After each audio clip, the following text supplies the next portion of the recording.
Hello and welcome to Talking Good Games Match Fever. West Ham United against Crystal Palace, the sixth place now, taking on 11th place in the Premier League. Gonzo, thoughts as always on our opponents, Crystal Palace, please.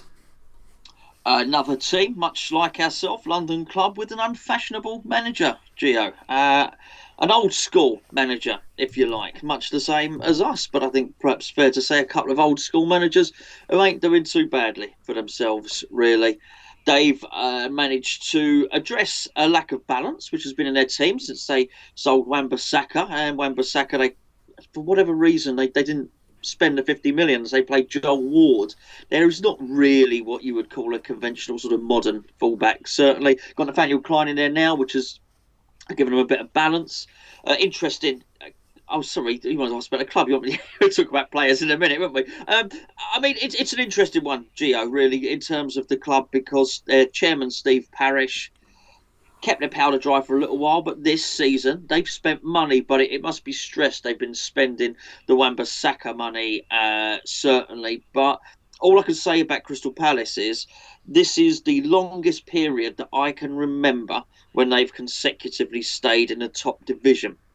So a lot of credit. Crystal Palace are the archetypal yo-yo club, even more so than West Ham. So for them to be in the, I don't know, what, 5, 6, 7 seasons? I'm not sure. But they're doing all right. That's very un-Crystal Palace-like. A lot of credit's got to go to the owner, Chairman Steve Parish, and, of course, Roy Hodgson, who has reinvigorated his career and is still going strong. What's he, 72, 73, something like that? It's amazing, really, Gio. Yeah, I'm not their biggest fan, or I'm not the biggest fan of Roy Hodgson. You call him old-fashioned. I think he's very old-fashioned. It's difficult really, because I don't know what Crystal Palace should aspire to, because you look at them, you think maybe Roy Hodgson's doing well to keep them in the Premier League, and to an extent he is. I find them boring. I find them very dull to watch. Because when it works, when they get their 1-0, then it's sort of credit to Roy Hodgson, because you come up with a master plan, it's worked and stuff. But when it don't work, it's most depressing football that you can watch, really. It's hard. They won a game earlier this season. They won 1-0. The one shot on target the whole game was a penalty, which they scored. And I just thought, oh, it's changed over the last 2 or 3 games, but we'll get into that. But they're always a team that's sort of lingering above the drop zone. They always do enough to get out of it and stuff. But I'm just never that impressed. I always think, what are you aspiring to? You've got to have some sort of long-term aim. What are you going to try and win a cup, or are you just going to consistently just try and stay in the Premier League? And it just gives that vibe of a club that's just consistently just going to try and cling on to 15th place in the Premier League, get the money in, and try and repeat the process. And I just don't think it's enough. I don't think it's enough for the fans of Crystal Palace. I think there should be more for them to look forward to, which is cup football, essentially, because they're not going to break into the parameters of European football. They're not going to do that. They'll do well to break into the top half this season, I think, despite the fact where they are in the league. I'll be surprised they finish in the top half this season of the table. There's got to be more for them. I just look at them, I just think it's just a bit meh. It's just a bit meh. Saying that though, they signed Eze in the summer. Roy didn't put him in immediately. Sort of put him in gradually. However, he's gone in there and he's sort of, Roy can't really drop him now. He looks exciting. Now Zaha's in there, because by the time Eze got in, Zaha had COVID. Now Zaha's back now. They're both in the team now. And you speak about Son and Kane. You've got these little partnerships in the Premier League, and Maddison and Vardy and all that. This is Palace's own partnership. Yeah, absolutely. And Eze's taken up, in many respects, Zaha's old position, which is the left wing. So Zaha's now got a more free role, almost playing as a striker. I mean, but they're not really playing 4-4-2. So they're playing Benteke out there more. Look, it's typical Roy Hodgson, this team, which is the creativity comes from wide areas. It is square pegs in square holes, time and time again. The only time I didn't see it was last season, as I say, with the right back. Very unlike them. I just wonder what happened. They didn't make that signing. The fullbacks are quick and technical. The wingers are quick and technical and get their crosses over. They've actually managed to get a bit of strength in depth as well this season. But what you've got is you've got a load of cloggers in the middle. So you've got either James McCarver or Mljajovic, who is the captain, who's probably going to play. Probably, I don't know. Probably scored that penalty you alluded to, because that's who scores the penalties for them. Or maybe our old Cheku Kiate will play in there. But again, it just depends if he's playing at centre back. If not, it'll be Cahill and Scott Dan who play at centre back. But they're plodders in the middle and creative out wide. Eze is going to be an interesting battle, that Geo. Bearing in mind we were linked with him. Maybe he was somebody that Moyes wanted, and we actually got Ben Rama, so that's going to be an interesting one. Two of the more creative players who played left side and in the Championship last season. It's going to be an interesting little duel there. I'm looking forward to seeing that one, actually. But make no mistake about it, they've got some strength in depth now, Crystal Palace. And while they might not have world-class players in reserve, what they do have are more square pegs on that bench. So a right winger comes off, a right winger will go back on. A striker comes off, a striker will go back on, and so on and so forth. There's no science to what they're doing here. There's no mystery. There's no mystique to what they're doing. It is very, very straightforward. You know what they're going to do. David Moyes won't be scratching his head ahead of this game. Yeah, I've been very impressed by the Eze and Zaha thing. They've only played together a couple of games, but when Zaha was out, I thought Eze looked really good, and when sort of Eze was on the bench, Zaha was looking good. So get them in there. They've always got something to work with. And I have to say, their game against Spurs, I thought they were exciting. Actually, that's the best I've seen Palace play. That's the most exciting I've seen from Crystal Palace in a long, long time. And I'm not talking this season. I'm talking in the last 2 or 3 seasons as well. This is almost like similar to when they had Balassi playing for them. They was like, oh, hello, we've actually got players here that's a bit entertaining. And they had that. They've got the workhorses in there, James McArthur in there, Jeffrey Schlupp on the other hand, on the right hand side. It can be a bit efficient when they're trying to go long to Benteke to head it down. But it worked. And I have to say, I found them very entertaining against Tottenham. Actually, they deserved the win. Sorry, not the win, the draw. They deserved the draw in the end. They were probably unlucky not to go on and win the game. But just think, when you watch Eze, such a talent. I was gutted we never got him, actually. I know we've got Ben Rama, and there's very much similarities between the two of them. And as long as you got one, you were going to be happy. But I do think Eze's just got that bit of... He's going to win them points on his own sometimes this season, whether it be a free kick, whether it be a step over and cutting in and shooting, whether it be an assist. You know, the goal that they scored come from his free kick, and it was just a fantastic free kick. He didn't aim for anyone, he just aimed for the space rather than the player, which is sort of, not many footballers do that in the Premier League. I think Christian Eriksen used to do it a lot as well. Christian Eriksen would almost aim for the back post consistently, and if everybody missed it, it went in. But all it took was one of his teammates just to nudge it, and it was a goal. And Eze did that against Spurs. He whipped it in, it bounced in front of Lloris. Lloris couldn't do anything about it, and they were Schlupp with the tap in. I thought, there's a guy who knows how to whip in. I think Ward-Prowse is the best free kick taker in the league, but he aims for Vestergaard's head. He doesn't whip it into the keeper, and I just like what Eze does. He's good technique in that. Saying that, Gonzo, as boring as they are, they're 11th in the league. They're consistently one of the favourites for the drop at the start of the season. They're looking like they're going to have enough about them to stay up once more, sitting 11th going into this one. Well, plenty. It just goes back to your original comment. You're not sure what they're doing. It is, for me, it's very to watch a yo-yo team cement themselves in the Premier League for that many seasons. That is what they're doing, and they're trying to get the Premier League money, enough Premier League money every season, so they can redevelop their stadium. That is the plan. That basically is the plan for Crystal Palace. Where they can push on from then, I don't know. I mean, you know, Roy's a funny one, really, because he did have that run to the UEFA Cup final with Fulham. He did win some trophies, I think, over in Sweden and places like that. So, but you do get the impression that he is concentrating on the Premier League, obviously, and certainly. They're going to be more than comfortable again this season. I often look at Palace, and I know a lot about Palace because my best mate's a Crystal Palace fan, but they just have balance. A right back, a left back, a left winger, a right winger. The crosses come in. It's simple, and it's effective enough to keep them in the league, mate. Who plays your mayor? Plenty, but don't rule out. Don't dismiss Jeffrey Schlupp too much. By the way, he's got good pace. He can go past a player, and he's all right. And again, he's probably a poor man's version of every other winger they've got, but he's all right. He's effective, and if he don't play, then you'll get Andros Townsend who'll play on that, and then sometimes they might switch it around ever so slightly, and Jordan Ayew will come in. Eze, we've spoken about. Zaha. I don't really know what else there is to say about him we haven't said before.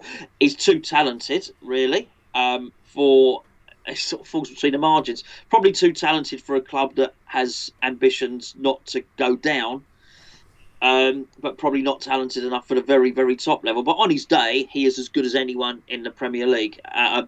A highlight reel of Wilfried Zaha in the Premier League, by the way. I'm not talking about a highlight reel in, in Division 3 or whatever, but a highlight reel of Wilfried Zaha in the Premier League is as good as anyone's highlight reel. And I mean Mo Salah or anyone else. Zaha is absolute quality on his day. Cahill's an excellent centre half. Excellent centre half. They got him on a free. That was really good. Klein has brought balance. It's going to be really interesting with who they've got on the bench as well, because I bet Schwei is there or thereabouts. I would expect it's going to be really interesting. It's going to be my only. I know we're not doing a team prediction here. I would imagine it's just who they play in central defence, whether they play Scott Dan alongside Gary Cahill. If that is the case, then are they going to play Kiate in place of James McArthur? Aside from that, the team is going to be more or less the same, which Christian Benteke brings me to that up front. The much maligned, the much derided Christian Benteke. Again, he has everything. It's too late for him to become a top striker now. He's missed his chance. But that guy that was at Aston Villa that Liverpool decided to pay £35 million for, he can still be that guy on the odd occasion, and when he does, he's a complete handful. He's going to be a handful for our defence, and we're big and chunky and nasty. Well, so's he. So that's going to be a really interesting duel from set players. I think it's a fascinating contest, actually, Gio. This one. I think their keeper's quality. Guetta, I think he's an absolute top keeper. Against Spurs, he made 2 or 3 world class. Yeah, he messed up for their goal, but the save he made from Kane's header towards the end was just he shouldn't be saving that. It was just a ridiculous save that. I think Kiate is better as a centre back. He's been playing centre back a lot this season. I think that's his better position. They've got that young centre midfielder. I don't know how to pronounce his name. Is it Rideworld? Is that how you pronounce his name? Yes. I really like him. I think he looks like he's going to be an absolute player. I don't know why Roy doesn't play him as often. Well, he filled in at right back occasionally last season. Yeah, you see that, which is interesting. But I think he looks like he's going to be a player. They've also got Ferguson, who's not had a chance yet because of his injury. I thought Mitchell looked good when he was in for Van Aanholt and stuff, so I thought he looked decent in there as well.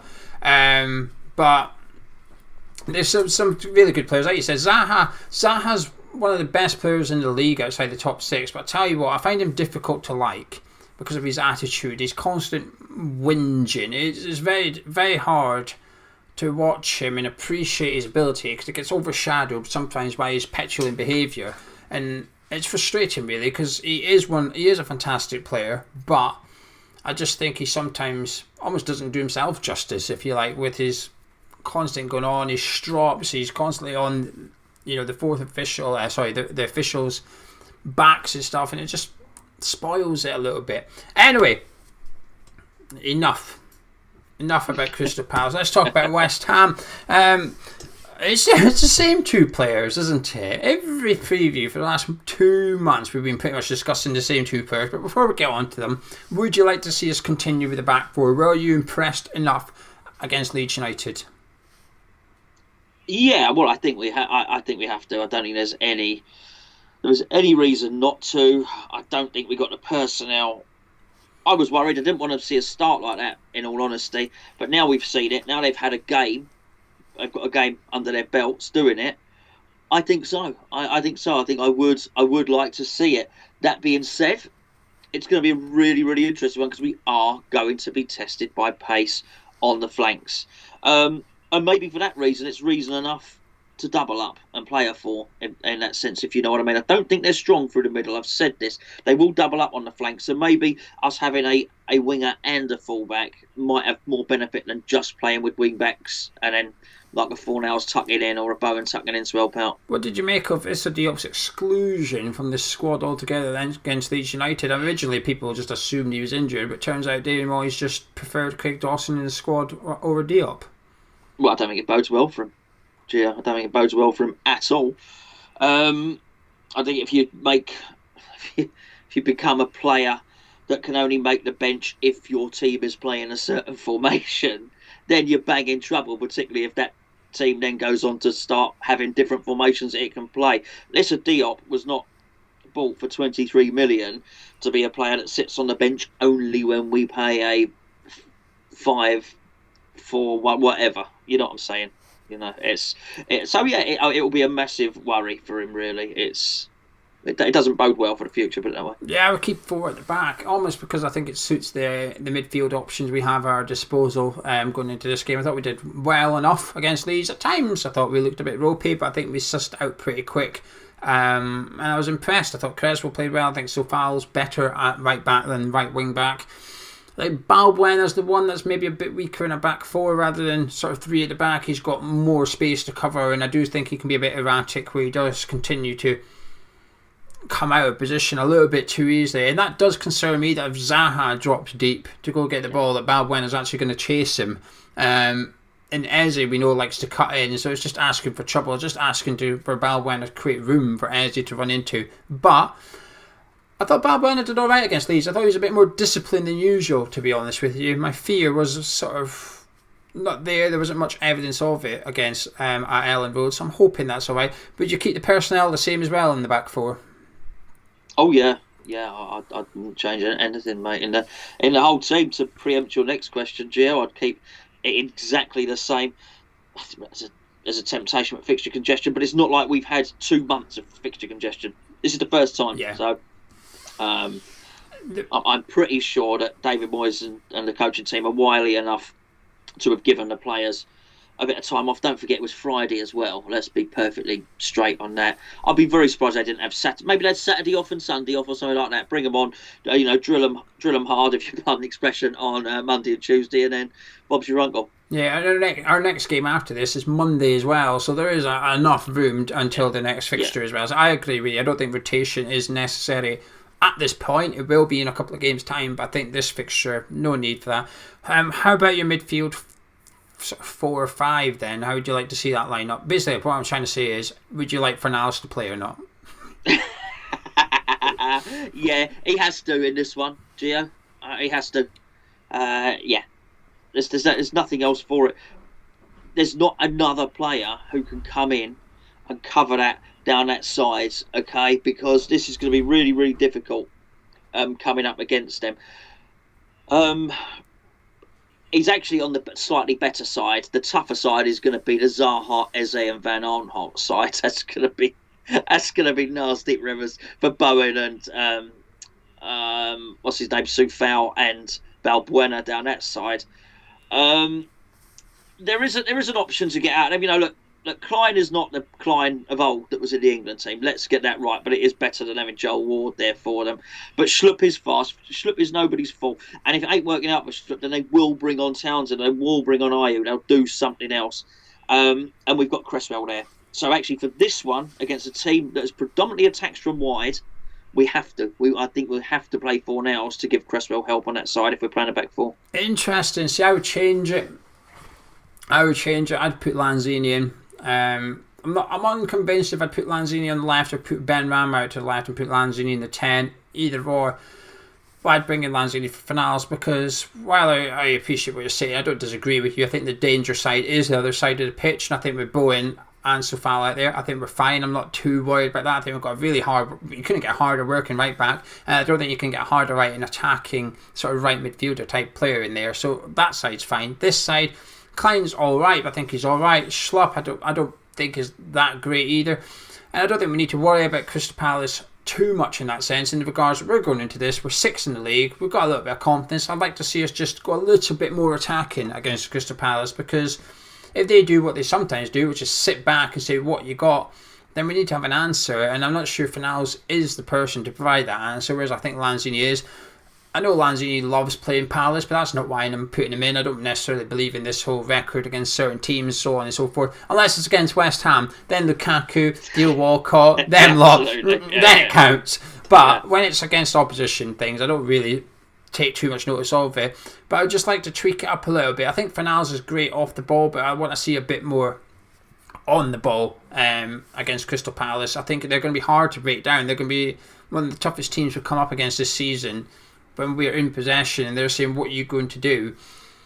I think we're going to struggle a little bit. So I want to get as much flavour in there as possible, as much creativity. And Lanzini shoots from distance as well. And I think that's important now. Him and Ben Rama, even Bowen, all willing to shoot from 20, 25 yards. We'll test Palace, actually. I want to see us thundering their goal with efforts on Wednesday evening. Striker position then. I suppose this is the key one. Sebastian Aller sort of split opinions on Friday. There was quite a few people thought he did alright and quite a lot of people thought... Really? Yeah, there's a few people thought he was alright. Wow. I just don't see another option. Yarmolenko? I don't see another option. I can't see anyone else to play there, Gio. Can you? Yarmolenko. Not who I would play, by the way. I'm not saying I would play him. I'm just saying that's a option.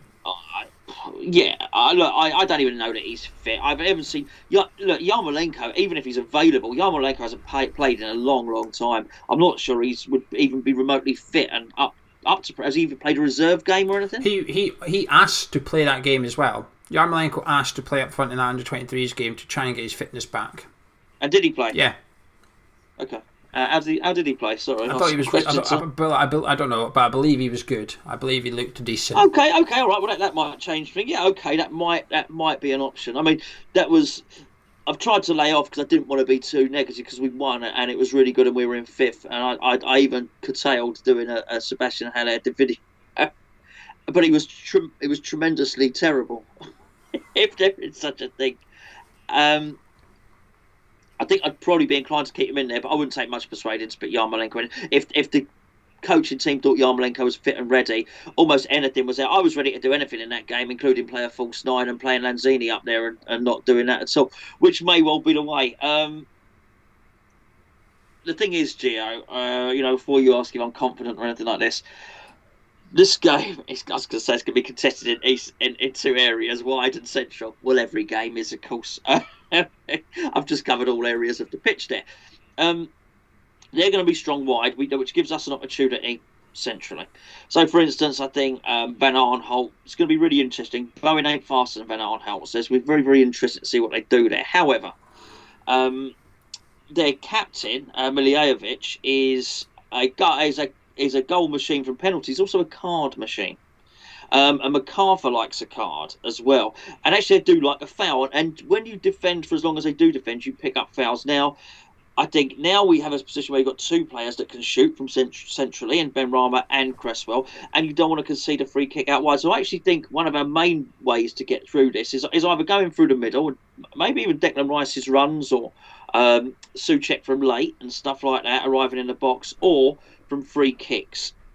And you can't help but think that maybe if Lanzini played as a little false number 9 or whatever, they're going to concede a lot of free kicks. I think it might be one of our better ways to win this game. So, I'm undecided, but I probably would start with Haller just through lack of choice. Yeah, I would stick with him. While I thought his first touch and that was dreadful against Leeds on Friday, I thought he tried. He kept going as well. It was the 88th minute or something. He tried an overhead kick in that, but he was still had his head up. He was still backing himself. And I like strikers that get into goal-scoring positions. I think that's the hardest part, actually. And another day, a little bit of the rub of the green goes his way or whatever. I actually think that Sebastian Haller gets a couple of goals on Friday. Some of it was sort of a bit rash. He was, his header was poor. Defenders made good blocks and stuff. And then his overhead kick was just a really good save by the keeper. There's enough there to suggest that he's in the right mood, that his attitude is actually good, that he's not dropped his head or anything. And I know his demeanour can sometimes be frustrating. I think that sometimes goes against him. It's like what I just said about Zaha. I mean, that's just case point, because I'm just going to say I don't like Zaha that much because of the way he moans and stuff. And I understand why people look at Sebastian Haller with his body language and think that he's not trying. I think he is trying. I think he's working hard. I saw him run after the goalkeeper and put a slide tackle in the corner. He'd flag Sebastian Haller against Leeds. You don't do that if you're not trying. He was just not at the races and he didn't take his chances. But he will take chances. If you continue to feed him, he will score. I would certainly have him up front for this one. Like you said, the set pieces are important. They will give us free kicks. We do have players that are capable of whipping in a really good ball. So let's get him in there and hopefully provide him with the same service, and we get different results, which is him on the score sheet. Because I do still think he's a top player on his day. It's not working for him at West Ham, but this is a different kind of game. This one, this is Crystal Palace. They'll be a bit more defensive. They'll be a bit deeper, and that might just suit Sebastian Haller. But I am aware that we've said that on a few games. But at the same time, I also think on a few games we've sat here and said, actually, Sebastian Aller is not the right one for this one, or we need to change it to help Sebastian Aller. This is the first one. I'm looking at how he played at Leeds, looking at Crystal Palace. I'm thinking, actually, this fixture could be okay for Sebastian. But Yarmolenko on the bench would be a massive help, because then we do have a like-for-like change if it isn't working.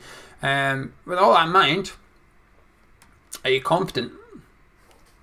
No, not particularly. I think this game is too cagey to be confident. I've got a feeling if you go and look at Crystal Palace, it will tell you Crystal Palace play a 4-4-2. They don't. They play a 4-4-1-1, which is what I thought we played at the weekend. So I think you may have two systems matching up against each other. Crystal Palace's first priority is not to concede a goal. Well, West Ham's first priority is not to concede a goal. Aside from that, there are differences and nuanced parts to the play, which we've discussed what we're strong at, and we've discussed what Crystal Palace is strong at. But I still believe there are two cagey teams. Am I confident? I'm confident in the areas that we're strong in, and I lack a bit of confidence in the areas where I think they're strong in. But I do think it's a really... You know me, Joe, I love my duels, individual duels, but I think this is almost the first one where I look at it and think, oh, this is really interesting. This is a battle of two old-timers in many respects. I think it's a battle of two maybe defensive-minded coaches. And I also think it's a battle of styles, which is... Look, none of them, neither us nor Crystal Palace are Barcelona. But we are a sort of set-plays team and a counter-attacking team. And they are also that, but they just do it slightly more from wide than what we do, and a bit more open play than we are. Really interesting, Gio. No, but I don't think it's clear cut enough to be confident about it. I'm confident we won't get beat. I don't fear a defeat on Wednesday as much as I possibly should, but I think it'd be difficult to break them down, actually. I'm more confident than you, that's for sure. I know that you really like Palace, but I think Palace is your sort of second team in the Premier League. Not that who you like, but what you know most of after West Ham. And I think that's what sort of deters you a little bit. But I'm confident. I think we should be confident. This is the types of games that could be the difference between finishing 10th and 7th in the Premier League come May. And that has to be our aspirations. We have to look at it, because it's not just us. Southampton, I think they might be dropped down to 4th, but they were 3rd in the table heading into the final fixtures last night. Leicester are still up there as well. So us kind of clubs should be looking at these kind of fixtures thinking, if we win this, we're still there, we're sticking in there. And now a quarter of the season's gone, and it won't be long till half the season's gone. If you're still in the mix, you head into the January transfer window where these clubs and managers can go to the board and say, hang on a minute, back me. Get me one player that makes my starting 11 when everyone's fit, and that could just push us up a little bit. And I think I'm feeling confident, Gonzo. I am feeling confident. Like I said, I've been impressed by Crystal Palace against Spurs. I thought they were really, really good. I thought their football was really good, but I do think Spurs helped them quite a lot. I thought Spurs did their thing. Spurs were a much better side in the first half, come out the second half and decided to try and defend a 1-0 lead, and it completely backfired because it just gave Palace what they needed. But Palace can also like their set pieces and stuff offensively as well, but I think defensively we're okay at them. I feel quite comfortable when teams have got a corner or a free kick against us. Just like offensively, I get a little bit excited. So I think we'll win the set piece battle, which won't be ideal for Palace because they tend to be quite good at them. So I'm feeling a win. I am feeling a sneaky little victory. So can I get your score prediction, please? Because I don't think you're going to be predicting a West Ham win, which is quite rare for you. Yeah, no, I think it'd probably be 1-1 in this one, actually. And I'd obviously desperately love us to win. I do think Palace are going to have to adjust their style slightly. Adjust their style. We've got a much stronger midfield than they have, central midfield. And not that matters. I mean, Tottenham had a much stronger midfield than them, and it didn't really get them very far, did it? Let's be fair. So I do think we've got a lot going for us. I do think, but I do think there are players on each team who would get in each other's team, if you know what I mean. Palace have got some players who would get in ours. I think we've got probably more than Palace, but we've got players that would get in Palace's team. It's scary. I'm really, I think it's a really interesting one. I'd love to have a little insight. Obviously, neither club will do it, into how Roy and Moyes are planning to combat each other. I think there won't be any. There's no mystery here. It's not some foreign manager who's coming. They both know everything about each other. Midfield is a big area for us. Midfield is a massive area. We need everyone playing well. They are going to be hard to break down. I mean, this is the thing. We're not going to come at Palace. Not going to have it all their own way because we're not going to come at Palace like other teams come at them. We'll only counter-attack them, really. And even when Palace do try and attack us, there's not going to be the space in behind that they like and they're used to. So that's going to be. So it may well come down to. This is how I think it goes. I think it either comes down to a bit of magic from someone like Zaha or Eze, or it comes down to a set piece or something like that. But I can't quite shift it from my mind. That drop of the shoulder, Saïd Benrahma cutting him, and he missed 3 of them, but this time he curls it into the top right corner as he looks at it. Never know, but I'm still going to go with a 1-1. It should be a good game. I think both teams have signed the 2 best players in the Championship last season. Both players given the stage to go show what they've got, and while they're impressing so far, I think there's still another level for them to go where they can add that consistency to their game that they can do it week in, week out. I think we've got better players. I don't think there's much between us in terms of attitude or organisation. I think both are as good as each other. I think we're better offensively. I think they've got more match winners in their starting 11. Though I do think they've got Eze and Zaha. I think we've got Benrahma. I don't think we've got anyone else that can. We don't have a Jack Grealish type player. We've got that in Benrahma, and that's it. I think Palace have actually got that in 2 of their players, which is massive. I think it should be a good game. I'm looking forward to it actually. Despite what I said about Palace at the start, I do think Eze and Zaha and that team just turns up the old excitement factor a little bit about them. But I'm feeling good. I'm feeling confident. I'm going to go for a 2-1 West Ham actually. I'm going to go for a 2-1 West Ham win on Wednesday. Anyway, you can join us on Wednesday night. We'll have our live build-up show an hour before kickoff. Don't know what time that is because I don't know what time kickoff is. I don't even know what channel. It's on Amazon.